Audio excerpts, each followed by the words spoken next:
Wait lang. Okay. One, two, three.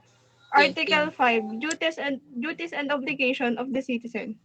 Section 1. It should be the duty of the citizen to be loyal to the Republic and honor of the Philippine flag, to defend the state and contribute to its development and welfare, to uphold the Constitution and obey the laws, and to cooperate with the duly constituted authorities in the attainment and preservation of a just and orderly society. Section 2.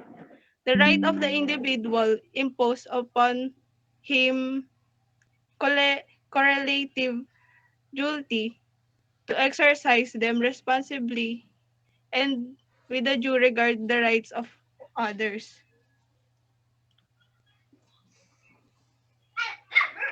Article 5. Duties and obligation of the citizen. Section 3. It it shall it shall be the duty of citizen to engage in a gainfully work to assure himself and his family a life worthy of a human dignity. Section 4. It shall be the obligation of the every citizen qualified to vote to register and cast his vote.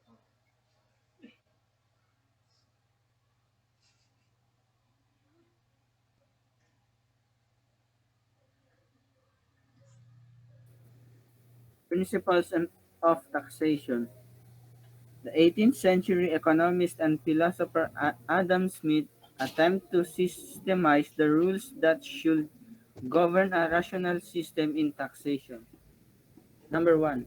The subject of every state ought to contribute towards the support of the government as nearly as possible in proportion to their respective abilities, that is, in proportion to revenue which they are respectively enjoy under the protection of the state.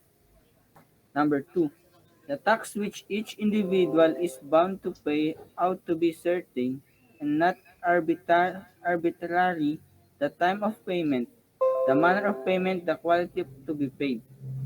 Ought all to be clear and plain to contributor and to every other person. Number 3. Every tax ought to be levied at the time or in the manners in which is most likely to be convenient for the contributor to pay it.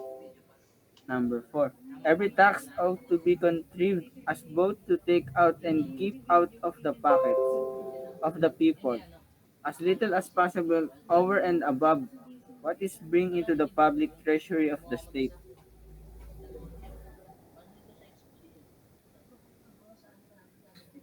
Although they need to be reinterpreted from time to time, this principle retains remarkable relevance. From the first can be derived some leading views about what is fair in the distribution of tax burden among taxpayers. These are the belief that tax should be based on individual ability to pay, known as the ability to pay principle. The benefit principle, the idea that should be some equivalence between what the individual pays and the benefit he subsequently receives from the governmental activities.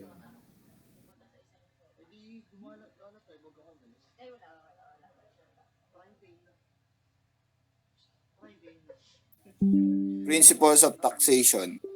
Distribution of tax burdens. Various principal political pressures and goals can direct government tax policy. Some of the leading principles that can shape decision about taxation. Horizontal equity. Horizontal equity is an economic theory that states that individuals with similar income and assets should pay the same amount in taxes. Horizontal equity should apply to individuals considered equal regardless to the tax system in the place.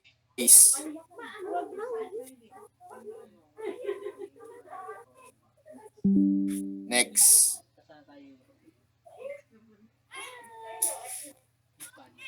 principle of taxation. The ability to pay principal. The ability to pay principal of taxation suggests the amount of tax an individual or organization pays should be rel- relied to the amount they earn as a means of easy the financial burden that taxes can create for low income households. The benefit principle. The principle is a concept of the theory of taxation from public finance. It bases taxes to pay for the public goods expenditures on a political revealed willingness to pay for benefits received. It also been applied to such subject as tax, progressivity, corporate taxes, and taxes on property or wealth.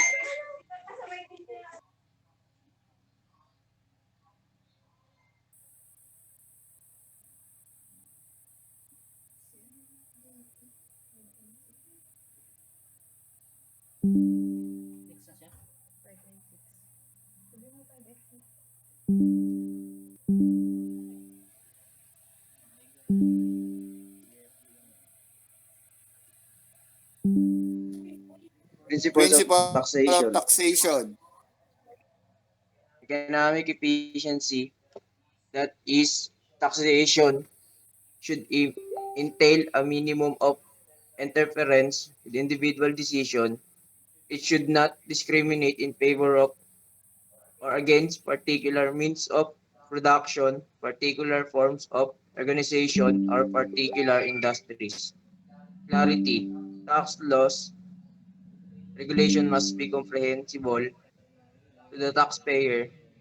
They must be as simple as possible as well as unambiguous and certain both to taxpayer and to the tax administrator. Stability. Stability refers to the ability of a tax to produce revenue in the face of changing economic circumstances.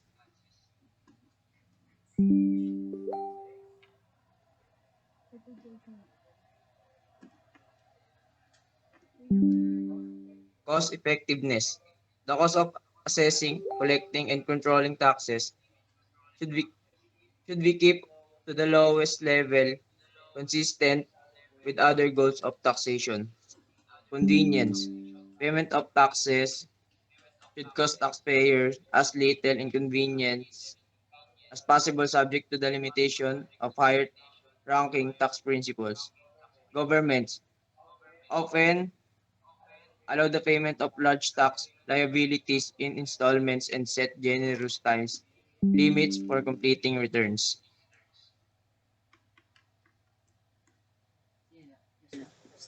Inclusive growth. Inclusive growth is economic growth that is distributed fairly across society and creates opportunities for all. It means having access to essential services in health and education by the poor. It includes providing equality of the opportunity, empowering people through education and skill development. It also compasses a broad process that is environment-friendly growth, aims for good governance and help restoration of a sensitive society. Elements of inclusive growth: skills development, financial inclusion, technological advancement, economic growth, social development.